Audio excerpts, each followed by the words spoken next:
मेरे प्यारे देशवासियों, हमारे देश में अलग अलग जगहों पर विकास की तस्वीर अलग अलग है।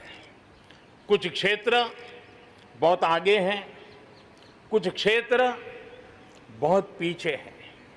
ये असंतुलन आत्मनिर्भर भारत के सामने एक महत्वपूर्ण चुनौती मैं मान सकता हूं। और इसलिए जैसा मैंने प्रारंभ में कहा, 110 आकांक्षी जिलों पर हम बल दे रहे हैं, उसको विकास की बराबरी लाना चाहते हैं।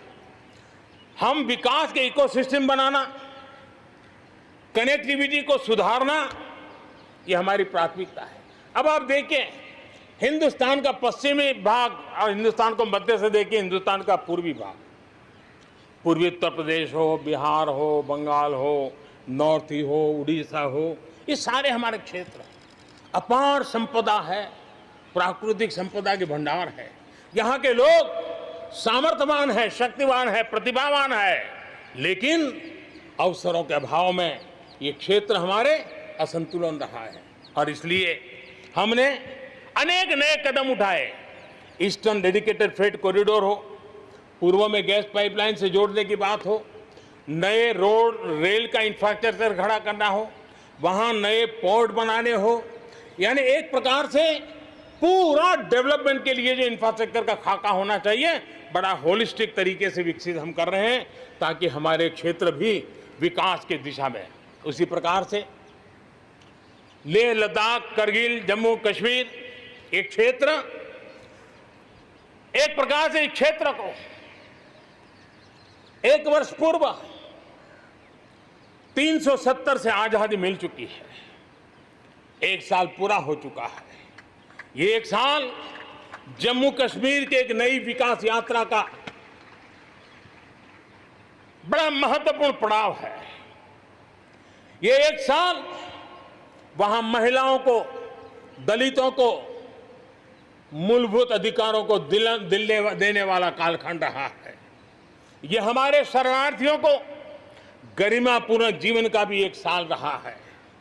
विकास का लाभ गांव और गरीब तक पहुंचाने के लिए बैक टू विलेजेस जैसे विशेष अभियान चलाए जा रहे हैं।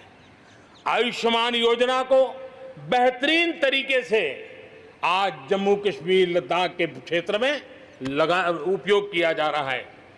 मेरे प्यारे देशवासियों, लोकतंत्र की मजबूती, लोकतंत्र की सच्ची ताकत हमारी चुनी हुई स्थानीय इकाइयों में है।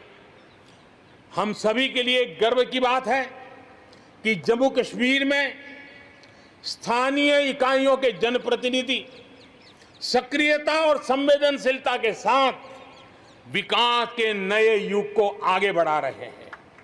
मैं उनके वहीं के सभी पंच सरपंचों को हृदय से बहुत बहुत बधाई देता हूं, विकास यात्रा में उनकी सक्रिय भागीदारी के लिए। जम्मू कश्मीर में डिलिमिटेशन की प्रक्रिया चल रही है। सुप्रीम कोर्ट के निवृत्त न्यायमूर्ति के नेतृत्व में डिलिमिटेशन का काम चल रहा है और जल्दी से डिलिमिटेशन का काम पूरा होते ही भविष्य में वहां चुनाव हो, जम्मू कश्मीर के एमएलए हो, जम्मू कश्मीर के मंत्रीगण हो, जम्मू कश्मीर के मुख्यमंत्रीगण हो, नई ऊर्जा के साथ विकास के मार्ग पर आगे बढ़े। इसके लिए देश प्रतिबद्ध भी है और प्रयासरत भी है। लद्दाख को केंद्र शासित प्रदेश बना करके बरसों पुरानी जो उनकी मांग थी, उनकी आकांक्षा थी, उस आकांक्षा को हमने पूर्ण करने का, उनको सम्मानित करने का एक बहुत बड़ा काम किया है। हिमालय की ऊंचाइयों में बसा लद्दाख विकास के नए शिखर की ओर आगे बढ़ रहा है। अब सेंट्रल यूनिवर्सिटी वहां पर बन रही है, नए रिसर्च सेंटर बन रहे हैं, होटल मैनेजमेंट के कोर्सेज वहां चल रहे हैं। बिजली के लिए 7,500 मेगावाट के सोलर पार्क के निर्माण की योजना बन रही है। लेकिन मेरे प्यारे देशवासियों, लद्दाख की कई विशेषता है उन विशेषताओं को हमें संभालना भी है, संवारना भी है।